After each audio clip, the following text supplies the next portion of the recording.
Hey everyone, this is Daniel Paladin with Christian Venture Gamer. I'm here with Julie at DGS Games, and she's going to show us their game, Freeblades. Hi, my name is Julie, and our game is called Freeblades. It's a fantasy skirmish game set in our world of Phelan. You're playing with 6 to no more than 18 models on a side, so this is a low price point to entry kind of game. A starter box is a balanced playable free band of 6 or 7 models, runs $45 to $50, so you can get 2 players into the game for around $100. So what I'm going to do for this demo is I'm going to tell you who we've got on the table, the sequence of a turn, and then we're going to start rolling some dice. Awesome. All right, so on this side, we've got the Treasurite Crusaders. This is our version of Roman gladiators on dinosaurs. Keshark is their leader. Packmaster is a hero. Legionnaire is a follower. Sunbringer is their caster. This is 4 out of 6 models you get in a starter set for the Treasurites. Now you may notice this is an all-male faction, because the Treasurite Empire and the world of Phelan is very patriarchal. So they don't let women in the military, they can't own businesses, they're empire. On this side, we've got an all-female faction. This is the Eclipse Sisterhood, and it's the underground rebellion against the Treasurites. So 16 factions in our line right now. These are the 2 that hate each other the most. Nemesis is their leader. Sun Eater is a caster. Shadow Dancer is a hero. Throat Seeker is a follower. Sequence of turn. Events phase goes first. That determines who's going first this turn. And the Eclipse have won the events phase for this demo. Now we're going to do magic, movement, shooting, melee, and end phase. Oh wow. Can you ever get a picture of you with your stuff real quick? I'm doing a video right here. Oh, sorry. All right, thank you. So, do you want me to roll for both sides? I'll roll. I got a free hand. Okay, would you like to roll for the girls or the boys? I'll do the girls. Awesome. Okay, so the Eclipse won initiative. They're going to go first in the magic phase. The Sun Eater is going to attempt to cast a spell on the Keshark. And the spell she is going to attempt is called Nullify Armor. It's a pretty good spell. If she's successful, she's going to knock his armor value from 5 all the way down to a 2. Okay. It costs her 1 point of power. Now both casters started with 15 power, so this is towards the end of the game. And then to see if she's successful, she's going to roll her caster rating, which is D10, and her target number is 2. So 2 or better. It says D8. Is that what it is? D10. Oh, okay. Yeah, I was looking for it. Okay. So then Goes off with a 5. Now, pretty easy to cast a spell, right? Just right, a 2. Yeah. The catch is the Sunbringer is within counterspelling distance. Oh, okay. So he can try to block that. Now, to do that, he's got spirit-based magic and she's got energy-based magic. 2 kinds of magic in our world. If you're trying to counterspell the opposite kind, you're not as familiar, so it consumes 1 more power. So it's going to cost him 2 power to try to block that. And to see if he does, he's going to roll his caster rating, which is also D10. And to block it, he's got to beat her roll. Oh, so no. He's got to do better than a 5. And he did. He does. Okay. Now the Sunbringer gets to attempt a spell. If you'll notice, his Keshark has suffered a life point loss in a previous turn. He's got that little drop of blood on him. He's only got 3 total, so we're going to try to heal that up with a spell called Salvation. That costs him his last point of power. And then he's going to see if he's successful by rolling his caster rating, which is D10. Target number was 2. He rolls a 3, so it's successful. Okay. But Sun Eater can attempt to counterspell. Consumes 2 power. And then she would roll her caster rating, trying to beat a 3. I got it. She does. So both casters were able to counterspell very effectively. That's the magic phase. Now we're going to go on to the movement phase. I'm moving for both sides. Okay. The Shadow Dancer announces she's charging the Packmaster. The Packmaster's got 3 options. He can stand there and take it. He can attempt to evade her, which is a discipline test, or he can countercharge, meet her in the middle. Okay. He's going to countercharge. And when that happens, they both get the benefit of the charge. Okay. So if you are the second player in this game, you do not want to be, just playing with your phone while the first player is moving, because as soon as they get within 4 inches of one of your models that is ready and unengaged and that can see them, it's in their front arc, they can react to that. Okay. So you want to be paying attention. All right. The Sun Eater likes where she is. She'll stay put, and the Nemesis is already engaged. We look at the Throat Seeker's card. 7 is the speed that she can maneuver in inches. Okay. She can run up to twice that, but there's limits in what you can do when you run. And normally you cannot run through windows and doors and things like that. She has a talent called Free Runner. She's a little parkour expert, so she can. So she can see the Keshart through that burned out building. She can vault through all that, charge in here, pile onto this guy, help out her leader. Okay. And that's the end of the Eclipse movement. Okay. Now for the Trezorites. He's already moved, he's engaged, and he likes where he is. Legionnaire is going to come around and get within short throwing range of that Sun Eater because he can throw that Gataru. Okay. And that's going to bring up the shooting phase, which is next. Okay. And so with movement, you can use tape measures? Is that how you normally Yes. do? Okay. Yes. If this was not a very quick demo, we would be using a tape Okay. measure Okay. Yep. to figure out all the distances. Okay, let's see how shooting works. It's a 2-part process to do a wound. First you have to hit and then break armor. To hit, he's going to be rolling his ranged attack rating, which is D8. The target number is set by her defense, which is 4. So he will roll to see if he hits. 7 is going to hit. So now let's see if he can do some damage. He's going to be rolling his ranged weapon, which is a Gataru. Has a damage level of D6 plus 1. The target number is her armor value, which is 2. So he needs a 2 or better. 6. He gets to roll again. We call that a spike. Okay. 5 plus 1 is 12. Oh, wow. 6, 11, 12. All right, so what just happened? If you roll the highest number on the die in this game, we call that spiking. Spiking? Spiking. Okay. You can roll again and add your results. Okay. You get to keep doing that as long as you're rolling the highest number on Okay. the die. And the game is always going to give you a benefit for a critical success, which is usually 10 over what you need. Okay. If you have multiple levels of crit, you get multiple benefits. You never go unrewarded for a critical success. If you spike the die, you may or may not get to critical success. Your chances are better that you'll get there. Okay. In this case, he rolled a total of 12 with his modifier plus 1. Her armor value is 2. At 12, he's 10 over what he needed. So he has critical success on his damage roll. Okay. And the benefit he gets for that is he does 1 extra life point loss. Okay. So if he'd done anything 2 to 11, he would have just done 1 life point loss. But at 12, he does another. Okay. So, and guess what?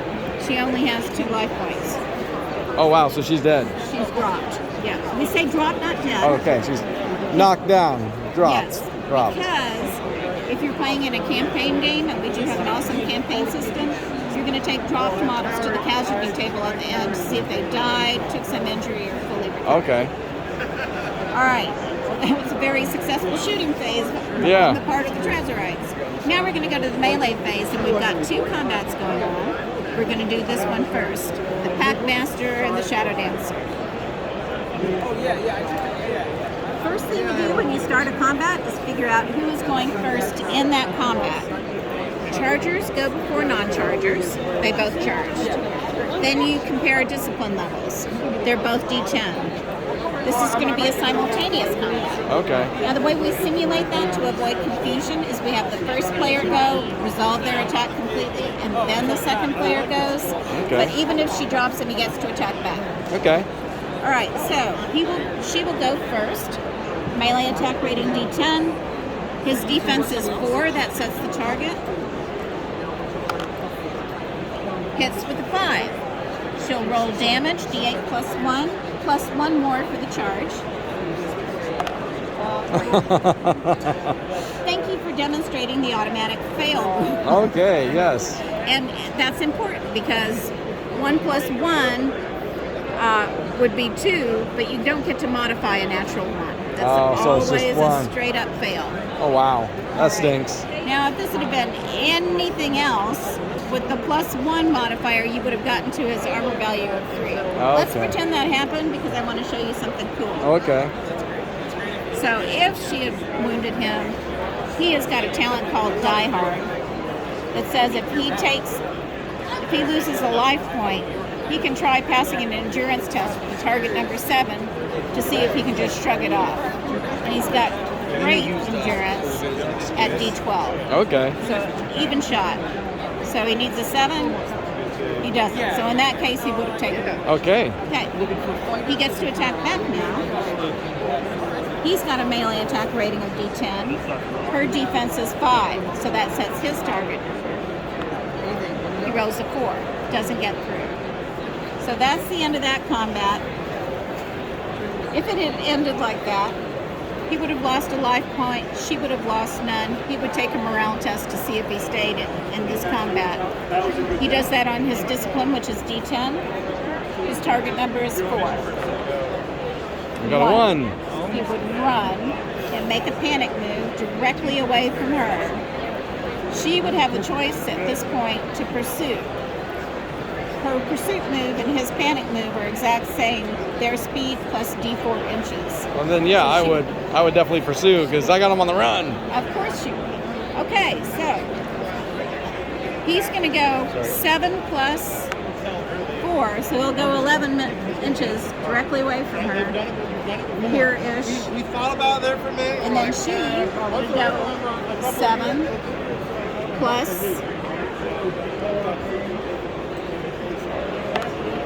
3. So she would wind up just about an inch behind him.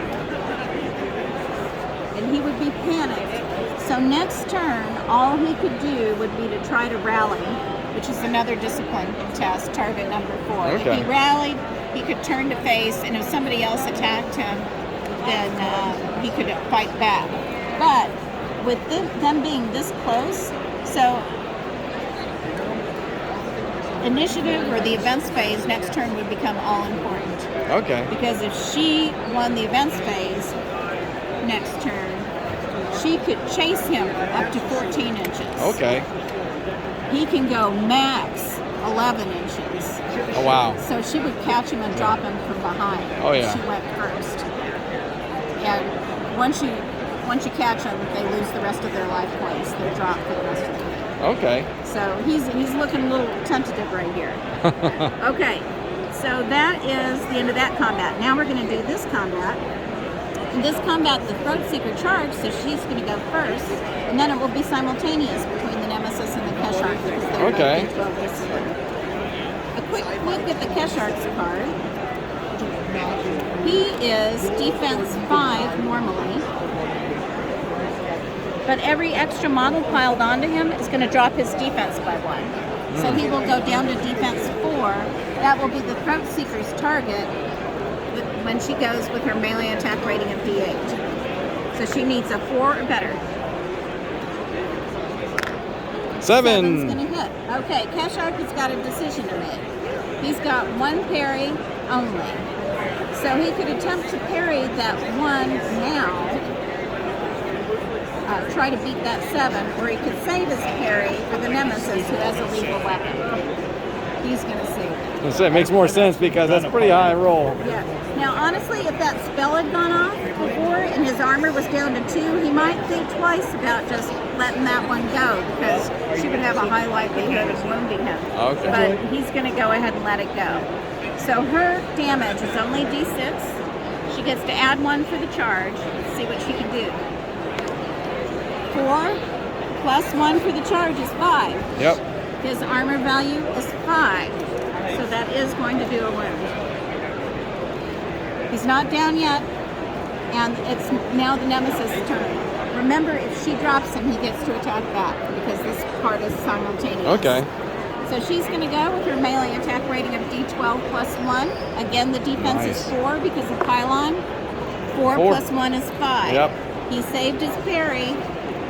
So he's got a parry of 5. He's doing that using his melee attack rating. Got a beat of 5. He does not. So D8 plus 1 is her damage, the red die. 4 plus 1 is 5. His armor value is 5. Guess what? He's going down because that was his 3rd life point. He's only got 3. But before he does, he gets to attack back. Okay. All right, so he is a hero, and most heroes in our game have heroes on him. If I'm facing both a hero and a follower, I'm not going to mess with the follower. Okay. I'm going to focus on the hero. It's the honorable thing to do. Right. We've got bandit factions and a demon faction that do not care about heroes on it, but this guy does. So he's going for the nemesis, and he's got 2 attacks. His Sakazit with the D12, and then his Belazar that he's riding bites at D8. Okay. So we're going to go do both of those attacks at once. Her defense is 5, so that's his target number. And he got it. 5 and a 6. 2 separate attacks. They both get through. The nemesis has got 2 parries, and these are 2 separate attacks, so she can attempt to parry them both. So she uses her melee attack rating, D12 plus 1. So you say parrying the 5. First one. Got 11. Parry. And Parry then the 6. 2. That one goes Not parry. through. So the bite goes through. The bite does damage D6. 5. Armor defense value. is Armor 5. value is 3. Okay, yep. AV, armor value. That will do a wound back to her. But this combat is over, and he has been dropped. Now, any models on his side that are unengaged within 6 inches of him are going to have to take a morale test to see if they stick around because they saw a hero fall on his side. These girls are scary. So to do that, it's the Sunbringer and the Legionnaire that have to test. They do that on their discipline. And their target number is 4. Sunbringer is going to run. Legionnaire is also going to run. Okay. They will He was go- already on the run, so. They will go their speed. Yeah, this is going pretty badly for these guys. They're going to go their speed plus D4 inches directly towards their home edge. Run away. All right, so Sunbringer will go 11 inches directly this way. Now this is normally played on a 4x4 surface, so he would not probably be off the board right now if we were playing regulation. Gotta move that all out of the way. Where's my other panic marker? I hope I have enough panics. And then the Legionnaire will go 6 plus 1 inch, so 7 inches directly this way. And he will also get a panic marker. And again, all these guys could do next turn would be to try to rally. Look at this. So we got 1 drop model and 3 panicked models on the Trazerite side. Yeah. I would say the girls are doing very well. Yeah. All right. Awesome. And these girls now get a 3 entry position. So this one would probably come straight up behind this guy and get ready to chase him, just like she's ready to chase him. If they win initiative, she can get ready to chase him. And I don't know, maybe she'll just stand. I don't even know what to do with her. She'll just stand victorious. My girls have won. Okay, so that's the end of the melee phase. Awesome. Now we would go to the end phase. So something we haven't talked about yet. These cards are free downloads from our website, so you can just print them off if you like. If you like them pro-printed, you can buy them through Drive-Thru Cards. Okay. All of the rules are not on the cards. You need 1 rules product to play our game. It's the Freeblades Living Rulebook. It's normally a $10 buy from our web store. Okay. I'm going to give you a coupon code so that you can get it for free. All right. And you get all the updates for free. Awesome. And I don't know if whoever you're viewing this for will be seeing this real time, but the code expires on Tuesday. So if you have any viewers that would be able to use this code before Tuesday, they can do that. Okay. So let me show you the code. Right here, GenCon-FLRB for Freeblades Living Rulebook. All right. And that's an interactive PDF. Once you purchase that, don't check out as a guest if you do this. Create an account because your rulebook will be tied to your account. You get all of the updates for free. Awesome. You never have to buy our rules. Okay, so in that rule book, you're going to find 28 different scenarios. Some of those scenarios are just meet in the middle and fight it out. The rest of them, about 25 of them, have more adventure-based objectives. So Okay. I'm rescuing a prisoner, I'm searching some ancient ruins, I'm closing witch gates that are spawning demons. Some of that stuff happens in the end phase. Okay. Attempting to close a witch gate is an end phase action. If I don't get them closed, demons can come out as part of the end phase. So I take care of any scenario-specific business, and then I assess for victory. So as one side met the scenario objective and won by objective. Okay. Whereas one or both sides broken, where half or more of their life points are off the Okay. table. If none of that has happened, you go on and play another turn. A typical game is played on a 4x4 surface, lasts about 90 minutes, and 1v1 typically. There are a lot of scenarios that lend themselves very well to multiplayer play. You can also have somebody playing the NPC in the middle and, trying to beat up on all the players. There's also a version of our game that is cooperative called Freeblades Encounters, where each player is playing just a couple of characters, and we've got a GM playing the beast in the middle. And we also have a role-playing game, Bright Sword, that is available in Living Real Room as well. All right. So that's our game. What do you think? I think it's pretty great, and I think like the adaptability from the tabletop to a role-playing game will scratch a lot of itches for people. Awesome. All right, so thank you so much for this Thank you. demo.